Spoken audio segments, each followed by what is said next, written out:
औज़ुबिल्लाहिमिनश्शैतानिर्रजीम बिस्मिल्लाहिर्रहमानिर्रहीम। अस्सलाम वालेकुम डियर स्टूडेंट, उम्मीद है कि आप सब खैर खैरियत से होंगे।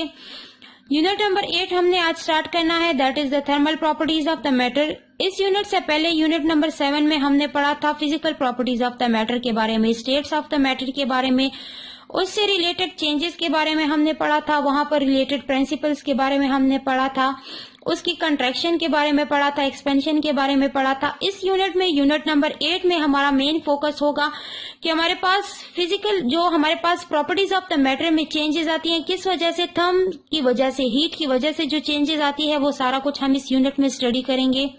जो है कि टेम्परेचर है, हीट है, उसकी थर्मोमेट्रिक प्रॉपर्टीज हैं, इंटरनल एनर्जी है, instrument use for the measuring of the temperature है, उसके स्केल्स हैं, उसके स्केल्स की इंटर कन्वर्जन है, ये सारा कुछ हम इस यूनिट में स्टडी करेंगे। और इस यूनिट को जो हम स्टडी करते हैं वो हमारे पास फिजिक्स की एक ब्रांच है जिसको हम क्या कहते हैं, जिसको हम थर्मोफिजिक्स कहते हैं। थर्मोफिजिक्स हमारे पास फिजिक्स की वो वाली ब्रांच है जिसमें हम क्या करते हैं, जो हमारे पास डील करती है with the study of temperature, deals with study of temperature,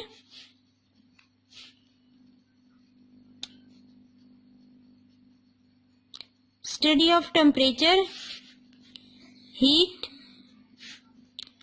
and internal energy. ये सारा कुछ हम thermal properties of the matter जो स्टडी करते हैं वो हम किस ब्रांच में स्टडी करते हैं, हम थर्मोफिजिक्स में स्टडी करते हैं। इसी से रिलेटेड हमारे पास एक और प्रॉपर्टी है जिसको हम क्या कहते हैं, जिसको हम थर्मोमेट्री कहते हैं। थर्म का मतलब क्या है, थर्म मीन्स हीट, और मेट्रिक का क्या मतलब है, मेट्री मीन्स मेजरमेंट।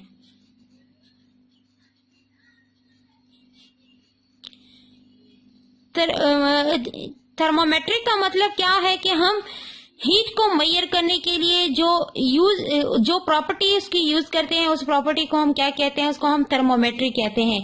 या instrument use for the measurement of the temperature, जो हम इंस्ट्रूमेंट यूज करते हैं उन्हीं इंस्ट्रूमेंट की प्रॉपर्टीज को स्टडी करने के लिए हम जो यूज करते हैं उसको हम क्या कहते हैं, उसको हम थर्मोमेट्री कहते हैं। यहाँ पर हमारे पास जो मेन कंसर्न है इस चैप्टर में, हमारे पास हीट में चेंजेस आती हैं, वो सबसे पहले किस चीज में आती है, टेम्परेचर में आती है। टेम्परेचर में हमारे पास जो है वो चेंजेस आती हैं, किस वजह से आती हैं, हीट की वजह से आती है। और हीट की वजह से क्या चेंज होता है, ऐसा कि हमारे पास टेम्परेचर में चेंज आता है तो हीट की वजह से हमारे पास इंटरनल एनर्जी चेंज होती है। तो सबसे पहले जो हमारा टॉपिक है, टॉपिक नंबर 8.1, वो है हमारे पास टेम्परेचर। तो टेम्परेचर की डिफिनेशन पर हम पहले आ जाते हैं कि टेम्परेचर की डिफिनेशन हमारे पास क्या है। तो टेम्परेचर की डिफिनेशन हम अगर देख लें तो क्लास 7 में हमने जनरल साइंस में जो इसकी डिफिनेशन पढ़ी थी वो हमारे पास क्या थी, डिग्री ऑफ हॉटनेस और कूलनेस, डिग्री ऑफ हॉटनेस और कूलनेस, इसको हम क्या कहते हैं, इसको हम टेम्परेचर कहते हैं। या हम यूं भी डिफाइन कर सकते हैं टेम्परेचर को कि टेम्परेचर हमारे पास क्या बताता है, give the direction of the flow of thermal energy, gives the direction of flow of thermal energy.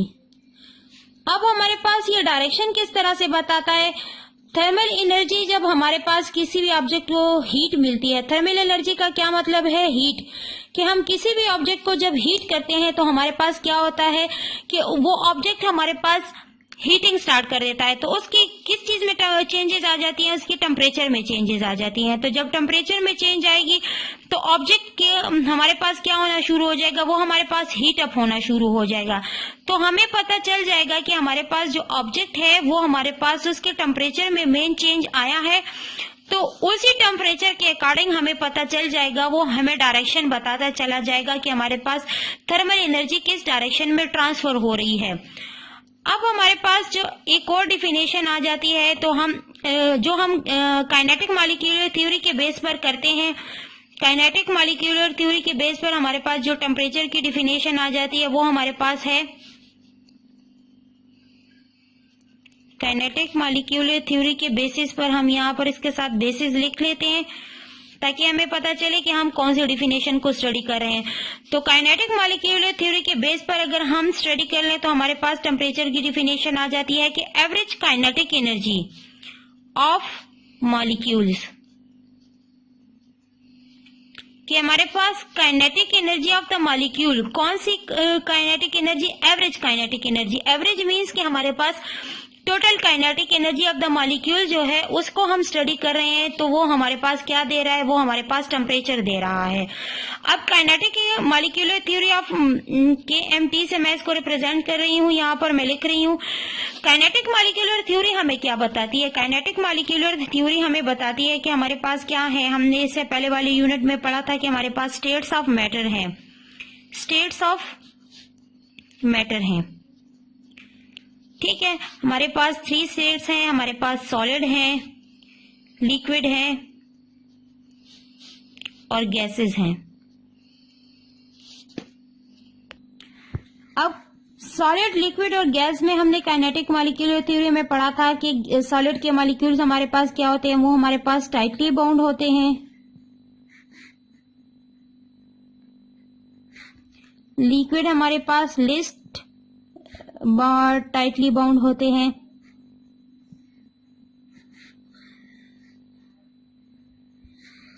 और गैसेस हमारे पास क्या होते हैं, वो हमारे पास लूजली बाउंड होते हैं।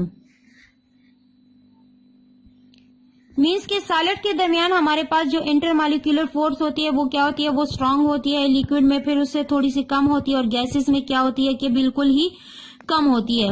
अब हमारे पास मॉलिक्यूल जो है वो टाइटली बाउंड होते हैं, तो हम क्या करते हैं कि जब हम इनको थर्म प्रोवाइड करते हैं, जब हम हीट प्रोवाइड करते हैं, तो हीट की वजह से हमारे पास क्या होता है कि मॉलिक्यूल्स, इंटरमॉलिक्यूलर फोर्स हमारे पास क्या हो जाता है, वो हमारे पास मॉलिक्यूल की वाइब्रेट करना शुरू कर देते हैं, क्योंकि हमारे पास इंटरमॉलिक्यूलर फोर्स क्या हो जाती है, वीक हो जाती है। हीट की वजह से मॉलिक्यूल क्या हो जाते हैं, एक्सपेंड होना शुरू हो जाते हैं। तो हमारे पास हीट की वजह से इंटरमॉलिक्यूलर फोर्स ऑफ सॉलिड या लिक्विड या गैसेस जो भी हमारे पास हैं वो क्या हो जाती है, वो हमारे पास वीक हो जाती है। हमारे पास मॉलिक्यूल क्या करना शुरू कर देते हैं, वाइब्रेशन स्टार्ट करना शुरू कर देते हैं। तो अब जब वाइब्रेशन स्टार्ट करेंगे तो हमारे पास इनके दरमियान क्या आ जाएगी, इनके दरमियान हमारे पास काइनेटिक एनर्जी आ जाएगी, प्लस हमारे पास कौन सी एनर्जी आ जाएगी, पोटेंशियल एनर्जी आ जाएगी। यहाँ पर अगर हम देख लें तो काइनेटिक एनर्जी हमारे पास किसकी वजह से है, मोशन की वजह से है, ठीक है। और पोटेंशियल एनर्जी हमारे पास किसकी वजह से है, बाय वर्चू उसकी पोजीशन की वजह से, by the virtue of its position.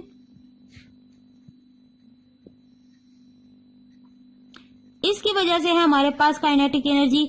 यहां पर हम कह सकते हैं कि हमारे पास इंटरमॉलिक्यूलर फोर्सेस की वजह से, इंटरमॉलिक्यूलर फोर्सेस की वजह से हमारे पास जो एनर्जी होती है उस एनर्जी को हम क्या कहते हैं, उसको हम पोटेंशियल एनर्जी कह सकते हैं, ठीक है। अब जब हम किसी भी मॉलिक्यूल को हीट प्रोवाइड करेंगे तो हीट की वजह से मॉलिक्यूल की इंटरमॉलिक्यूलर फोर्स क्या हो जाएगी, वो वीक हो जाएगी। मॉलिक्यूल क्या करना शुरू कर देंगे, मॉलिक्यूल वाइब्रेशन स्टार्ट कर लेंगे। वाइब्रेशन का मतलब क्या है कि वो मोशन स्टार्ट कर लेंगे, और मोशन के साथ साथ इनमें क्या प्रोड्यूस हो जाएगी, इनमें काइनेटिक एनर्जी प्रोड्यूस हो जाएगी। तो हम कह सकते हैं कि हमारे पास average kinetic energy of the molecule जो है वो हमारे पास क्या शो कर रहा है, उस ऑब्जेक्ट का, उन मॉलिक्यूल्स का हमें टेम्परेचर बता रहा है। तो हम इस काइनेटिक मॉलिक्यूलर थ्योरी के बेस पर टेम्परेचर की डिफिनेशन को हम इस तरह से लिख सकते हैं कि हमारे पास average kinetic energy of the molecule जो होगी वो हमारे पास क्या शो कर रहा है, वो हमारे पास टेम्परेचर शो कर रहा है। अब यहाँ पर हमारे पास जब एवरेज काइनेटिक एनर्जी हमारे पास किसी भी मॉलिक्यूल की क्या होगी, एवरेज काइनेटिक एनर्जी हमारे पास क्या होगी, इंक्रीज होगी। किस वजह से इंक्रीज होगी, हीट की वजह से इंक्रीज होगी। और जब ये इंक्रीज होगी तो हमारे पास क्या होगा, टेम्परेचर में हमारे पास राइज आएगा। तो सेम अगर हमारे पास यहाँ पर ऑब्जेक्ट को हम कूल डाउन कर लें, ठीक है, तो हमारे पास एवरेज काइनेटिक एनर्जी क्या हो जाएगी, एवरेज काइनेटिक एनर्जी हमारे पास डिक्रीज हो जाएगी। और जब डिक्रीज हो जाएगी तो हमारे पास टेम्परेचर क्या हो जाएगा, टेम्परेचर हमारे पास फॉल हो जाएगा। तो अगर हम यहाँ पर ये टर्म डिफाइन कर ले कि हमारे पास kinetic energy of hot object increases and kinetic energy of cooled object decreases। क्यों? क्योंकि जब हम किसी ऑब्जेक्ट को हीट अप करते हैं तो हमारे पास क्या हो जाता है, इंटरमॉलिक्यूलर फोर्स वीक हो जाती है। तो इंटरमॉलिक्यूलर फोर्स जब वीक हो जाती है तो मॉलिक्यूल वाइब्रेशन स्टार्ट कर लेते हैं, और जब मॉलिक्यूल वाइब्रेशन स्टार्ट करते हैं तो लाजमी उनमें मोशन क्रिएट होगी, और मोशन के साथ जो एनर्जी रिलेटेड है वो हमारे पास कौन सी एनर्जी है, that is the kinetic energy. तो ऑटोमेटिकली हॉट ऑब्जेक्ट की काइनेटिक एनर्जी ज्यादा होगी, जबकि जिस ऑब्जेक्ट को हम कूल डाउन करना शुरू कर दे, उसको हम ठंडा करना शुरू कर दे, तो टेम्परेचर कम होगा, मॉलिक्यूल हमारे पास क्या हो जाएंगे, वापस एक दूसरे के करीब आना शुरू हो जाएंगे, उनकी एक्सपेंशन कम हो जाएगी, वो कंट्रैक्ट होना शुरू हो जाएंगे, तो हमारे पास उनकी काइनेटिक एनर्जी क्या हो जाएगी, कम होना शुरू हो जाएगी। हमारे पास यहाँ पर फिर कौन सी एनर्जी आ जाएगी, हमारे पास यहाँ पर पोटेंशियल एनर्जी आ जाएगी। हमारे पास जिस तरह से सॉलिड में एक्सपेंशन होती है, गैसेस में भी होती है और लिक्विड में भी होती है। अब हमारे पास मॉलिक्यूल जो है वो हमारे पास वाइब्रेशन भी कर सकते हैं। हम कहते हैं कि मॉलिक्यूल हमारे पास ट्रांसलेशनल मोशन भी कर सकते हैं, हमारे पास वाइब्रेशन भी कर सकते हैं और रोटेशन भी कर सकते हैं। अब हमारे पास ट्रांसलेशन किस केस में होगी, मोनो एटॉमिक, जो हमारे पास गैस मॉलिक्यूल है ना, mono atomic gas molecule. Example हमारे पास है हीलियम। मोनो का मतलब क्या है, mono means single atom. Single atom molecule हमारे पास जो है उनमें हमारे पास कौन सी काइनेटिक एनर्जी होती है, उनमें हमारे पास ट्रांसलेशनल काइनेटिक एनर्जी होती है। ट्रांसलेशनल काइनेटिक एनर्जी क्यों होती है, क्योंकि वो हमारे पास इनके दरमियान नो बॉन्ड होता है, उनके दरमियान बॉन्डिंग नहीं होती, no bonding, so that's why they have translational kinetic energy. Translational का मतलब क्या है कि हमारे पास ये स्ट्रेट लाइन मोशन करेंगे। तो काइनेटिक एनर्जी का टर्म हमने यहाँ पर क्यों यूज किया इसके साथ, क्योंकि हमारे पास जब मोशन होगी तो हमारे पास उस टाइम पे ट्रांसलेशनल एनर्जी होगी। अब हमारे पास यहाँ पर आ जाता है डाई एटॉमिक मॉलिक्यूल। तो डाई का मतलब क्या है, डाई एटॉमिक ये या हो गए, ट्राई एटॉमिक हो गए, पेंटा हो गए। डाई एटॉमिक में हमारे पास क्या होते हैं, 2 मॉलिक्यूल्स होते हैं, 2 एटम। ठीक है, एग्जाम्पल हमारे पास HCl हो गया कि अब इनके दरमियान हमारे पास क्या होती है, बॉन्डिंग मौजूद होती है, हैविंग बॉन्डिंग। तो ये हमारे पास क्या कहते हैं, ये हमारे पास स्ट्रेच भी कर सकते हैं, कंट्रैक्ट भी कर सकते हैं और स्पिन भी कर सकते हैं। तो इसका क्या मतलब है, इसका मतलब ये है कि ये हमारे पास क्या कर सकते हैं, ये हमारे पास स्ट्रेच एंड कंट्रैक्ट का क्या मतलब है, स्ट्रेच एंड कंट्रैक्ट का मतलब ये है कि हमारे पास ये वाइब्रेशन भी कर सकते हैं। और स्पिन का क्या मतलब है, स्पिन का मतलब ये है कि ये हमारे पास रोटेशन भी कर सकते हैं। अब क्यों ये वाइब्रेशन और रोटेशन कर सकते हैं, क्योंकि इनके दरमियान बॉन्डिंग मौजूद होती है। अब एक एटम दूसरे एटम को पकड़ने के लिए लाजमी सी बात है कि वो अपने आप को स्ट्रेच भी करेगा, उसके अकॉर्डिंग कंट्रैक्ट भी करेगा, स्पिन भी करेगा, रोटेट भी करेगा। जबकि सिंगल में हमारे पास ऐसा कोई नहीं है कि हमारे पास बॉन्डिंग मौजूद है इनके दरमियान, तो इस वजह से हमारे पास वो सिर्फ और सिर्फ क्या करेंगे, सिर्फ और सिर्फ ट्रांसलेशनल मोशन करेंगे हमारे पास। यहाँ पर हमारे पास एक और टर्म आ जाता है जिसको हम एसोसिएट करते हैं with the temperature of a body, कि हमारे पास टेम्परेचर क्या है, कि टेम्परेचर की वजह से हमारे पास क्या हो जाता है कि ऑब्जेक्ट का शेप भी चेंज हो सकता है और उसका साइज भी चेंज हो सकता है। फॉर एग्जाम्पल हमारे पास लो टेम्परेचर वाटर पे अगर हम ले लो टेम्परेचर वाटर, तो उसको हम क्या कहते हैं, उसको हम आइस कहते हैं। ठीक है, फिर अगर हम हाई टेम्परेचर ले लें तो हमारे पास वो क्या कहलाता है, वो हमारे पास वाटर लिक्विड होता है। ठीक है, अब अगर हम मोर हाई टेम्परेचर ले लें, मोर हाई टेम्परेचर, तो फिर वाटर हमारे पास क्या होता है, वो हमारे पास वेपर फॉर्म में होता है। और वेपर हमारे पास कौन सा स्टेट ऑफ मैटर शो कर रहा है, that is gases state of the matter. अब हमारे पास ये gases state of the matter को शो कर रहा है, तो हम कह सकते हैं कि टेम्परेचर की वजह से हमारे पास ऑब्जेक्ट के शेप और उसके साइज में क्या आ गया है, चेंज आ गया। टेम्परेचर हमारे पास, इसका यूनिट हमारे पास है, टेम्परेचर का यूनिट जो स्टैंडर्ड यूनिट हम यूज करते हैं, जो हमने यूनिट नंबर 1 में पढ़ा था, दैट इज केल्विन। इसके अलावा हम डिग्री सेंटीग्रेड और फ़ारेनहाइट को भी यूज कर सकते हैं। केल्विन को हम के से रिप्रेजेंट करते हैं, centigrade by degree C and Fahrenheit by degree F. ठीक है, अब हमारे पास क्वांटिटी आ जाती है कि टेम्परेचर हमारे पास कौन सी क्वांटिटी है, तो टेम्परेचर हमारे पास स्केलर क्वांटिटी है, क्योंकि डायरेक्शन की जरूरत नहीं है इसमें, हमारे पास सिर्फ और सिर्फ मैग्नीट्यूड की जरूरत होती है। यहाँ पर हमारे पास एक और टर्म आ जाता है इंटरनल एनर्जी, जो हमारे पास टेम्परेचर के साथ रिलेटेड है। इंटरनल एनर्जी जो अभी हमने मॉलिक्यूल्स के केस में पढ़ा कि हमारे पास ये इंटरनल एनर्जी की वजह से ये एक दूसरे मानो एटॉमिक होते हैं या डायएटॉमिक होते हैं, तो ये हमारे पास वाइब्रेशन करते हैं, रोटेशन करते हैं, स्पिन करते हैं, ट्रांसलेशनल मोशन करते हैं। ये किस फॉर्म की मोशन हमारे पास करते हैं, तो हमारे पास वो किस चीज के साथ रिलेटेड है, that is the internal energy. Internal energy हमारे पास क्या है, इंटरनल एनर्जी को हम यहाँ पर डिफाइन कर सकते हैं कि हमारे पास the sum of kinetic energy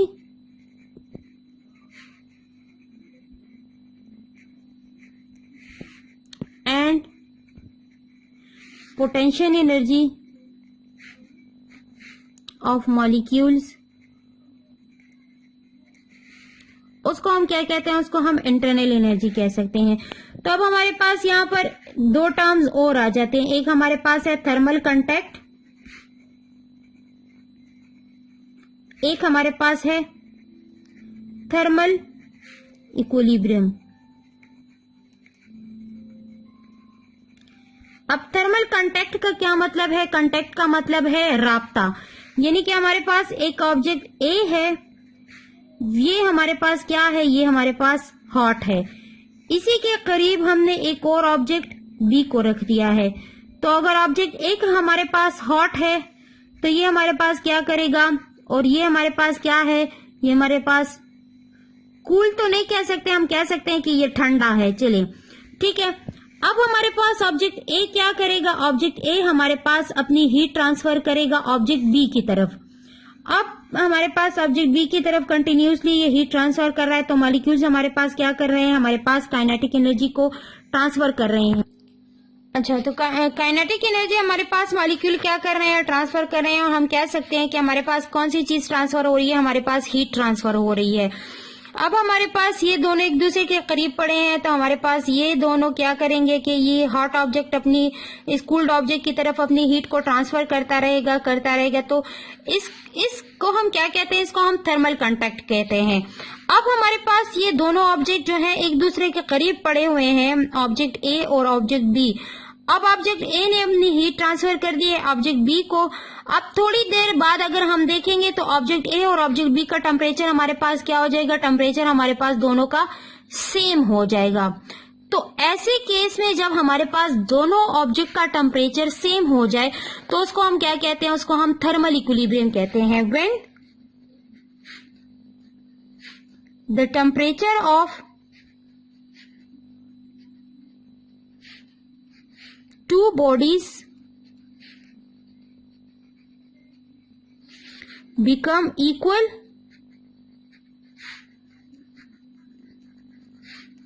when they are placed in thermal contact with each other.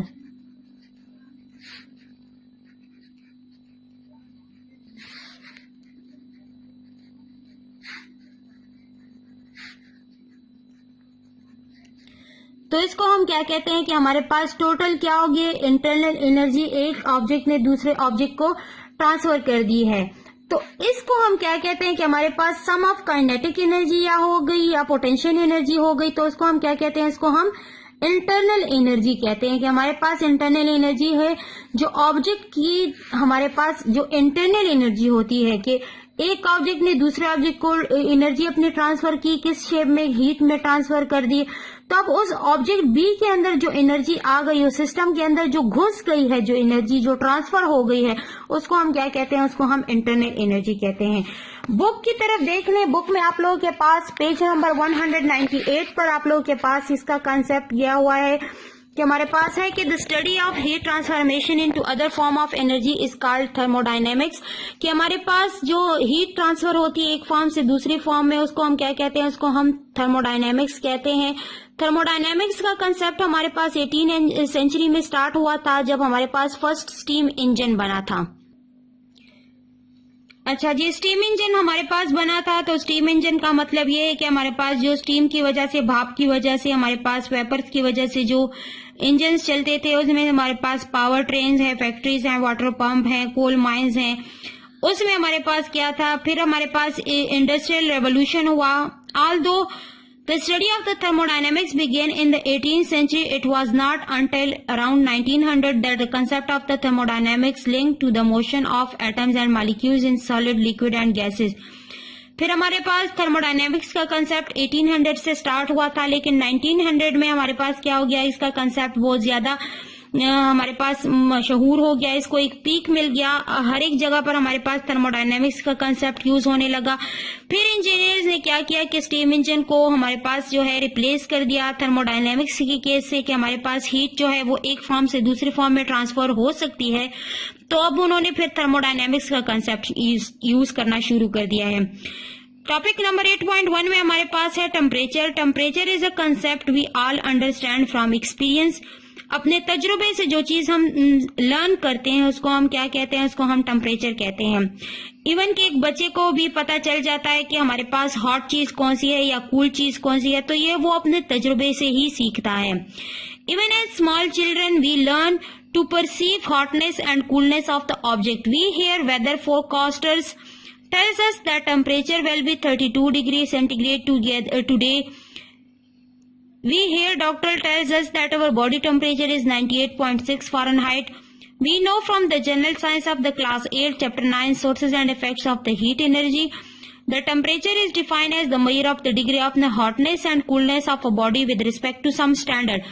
कि हमारे पास किसी स्टैंडर्ड अब 32 डिग्री सी हो गया या हमारे पास यहाँ पर है 98.6 फ़ारेनहाइट। अब ये स्टैंडर्ड है, हमारे पास हर एक इंसान जो नॉर्मल होता है उसका नॉर्मल बॉडी टेम्परेचर 98.6 फ़ारेनहाइट ही रहे। अब इस स्टैंडर्ड के साथ हम क्या करते हैं, बाकी टेम्परेचर्स को मेजर करते हैं। कि अब कोई आता है डॉक्टर के पास तो वो कहता है कि मुझे बुखार है, तो डॉक्टर क्या करता है, उसका टेम्परेचर चेक करता है। तो अगर उसका टेम्परेचर हमारे पास 98.6 फ़ारेनहाइट से ज्यादा आ रहा है, मीन्स कि 99 आ रहा है, 100 आ रहा है, 101 आ रहा है, तो उसको हम क्या कहते हैं कि इसका टेम्परेचर हमारे पास क्या हो गया है, हमारे पास इसको टेम्परेचर है। Temperature is measured in centigrade, Fahrenheit and Kelvin. Here we would experience our understanding of the temperature on the basis of the kinetic molecular description. According to this theory, atoms and molecules are in continuous random motion. According to this theory, the temperature can also be defined as the average kinetic energy of the molecules of a body.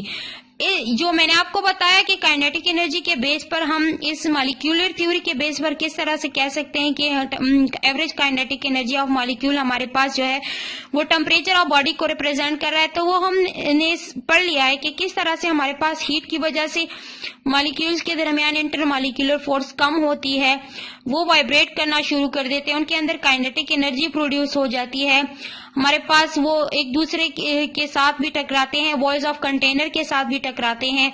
तो उसकी वजह से हम कह सकते हैं कि हमारे पास जो काइनेटिक एनर्जी प्रोड्यूस हुई है मॉलिक्यूल के अंदर ड्यू टू द हीट, वो हमारे पास क्या रिप्रेजेंट कर रही है, उनका टेम्परेचर शो कर रही है। इंटरनल एनर्जी हमारे पास वो वाला टर्म है जिसको हम एसोसिएट करते हैं विद टेम्परेचर, क्योंकि हमारे पास हीट जो है वो ट्रांसफर होती है एक ऑब्जेक्ट से दूसरे ऑब्जेक्ट की तरफ। तो जो चीज हमारे पास दूसरे ऑब्जेक्ट की तरफ ट्रांसफर हो गई है और उसका हिस्सा बन गई, उसको हम क्या कहते हैं? उसको हम इंटरनल एनर्जी कहते हैं। The internal energy is the sum of the kinetic and the potential energy associated with the motion of the atoms of substance. For example, in a gas made up of the single atom monoatomic gas such as helium, the atoms move around randomly, colliding with each other and with walls of container.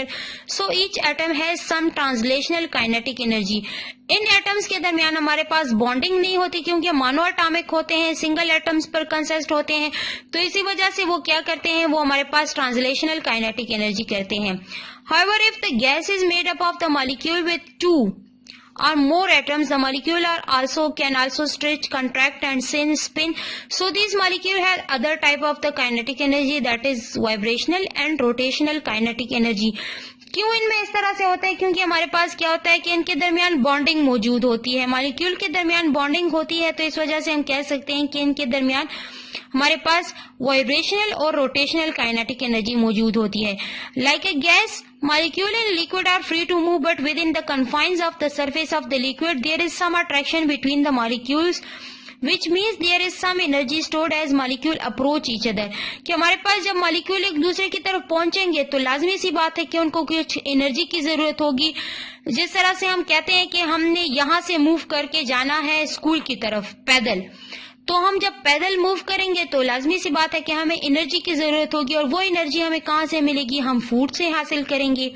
तो इसी तरह से ये molecule जो है जब अपनी energy लेंगे दूसरे मॉलिक्यूल की तरफ जाने के लिए, तो वो एनर्जी उनको कहाँ से मिलेगी? वो एनर्जी उनको हीट की वजह से मिलेगी, थर्म की वजह से मिलेगी। In solid atom jiggles rather than move around, क्योंकि वो टाइटली बाउंड होते हैं, इसी वजह से वो अपनी जगह पर रहकर ही क्या करते हैं? जस्ट जिगल करते हैं, मींस कि वाइब्रेट करते हैं। They have the kinetic energy and they have a lot of potential energy stored in the strong attractive forces which holds the atom together. क्योंकि मैंने आपको बताया ना कि इंटरमॉलिक्यूलर फोर्सेस हमारे पास क्या प्रोड्यूस करती हैं? हमारे पास पोटेंशियल एनर्जी प्रोड्यूस करती हैं। तो वो जस्ट वाइब्रेट करते हैं, तो उनमें हमारे पास ज्यादातर क्या होती है? पोटेंशियल एनर्जी होती है, और वाइब्रेशन की वजह से उनमें क्या प्रोड्यूस हो जाती है? काइनेटिक एनर्जी प्रोड्यूस हो जाती है। Temperature is the measure of the average kinetic energy of the particles. The other contribution to the internal energy do not affect the temperature. The kinetic energy may be in the form of the translational, vibrational and rotational kinetic energy. As atoms or molecules of the material are in constant motion at high temperature, the kinetic energy of the molecule is more. At the lower temperature, it is less. As atoms or molecules of the material are in constant motion at high temperature, the kinetic energy of the molecule increases. The monoatomic gas is shown in figure 8.1, which have only translational kinetic energy at high temperature. The increase in the translational kinetic energy is absorbed. देखिए हमारे पास ये mono atomic gas का molecule आपको show किया गया है। ये हमारे पास जस्ट क्या कर रहा है? ट्रांसलेशन मोशन कर रहा है, मींस कि एक तरफ जा रहा है, एक तरफ मूव कर रहा है। ये हमारे पास रोटेट नहीं कर सकता, दूसरे के साथ जो है वो टकरा नहीं सकता, क्योंकि ये हमारे पास क्या होंगे? इनके में स्पेस ज्यादा होती है मोनो एटॉमिक में। तो हमारे पास वो क्या करते हैं कि वो हमारे पास जस्ट ट्रांसलेशनल मोशन कहते हैं। तो जब काइनेटिक एनर्जी इनकी कम होगी तो वो हमारे पास क्या होंगे? उनकी हमारे पास जो है इंटरनल एनर्जी भी इनकी कम होगी। अब हमारे पास हीट हमने इनको प्रोवाइड कर दिया तो इनकी काइनेटिक एनर्जी ज्यादा हो गई है, और जब काइनेटिक एनर्जी ज्यादा होगी तो वो फिर हमारे पास उनकी मोशन भी तेज होगी, क्योंकि वो हमारे पास ज्यादा तेज स्पीड के साथ मूव करेंगे, क्योंकि हमने इनको हीट प्रोवाइड कर दी है। तो ये सारा कुछ जो हमारे पास इनमें चेंजेस आ रहा है वो हमारे पास किस वजह से आ रहा है? वो हमारे पास हीट की वजह से आ रहा है। सो ये था हमारा topic 8.1 temperature. Thank you so much, stay blessed, Allah Hafiz.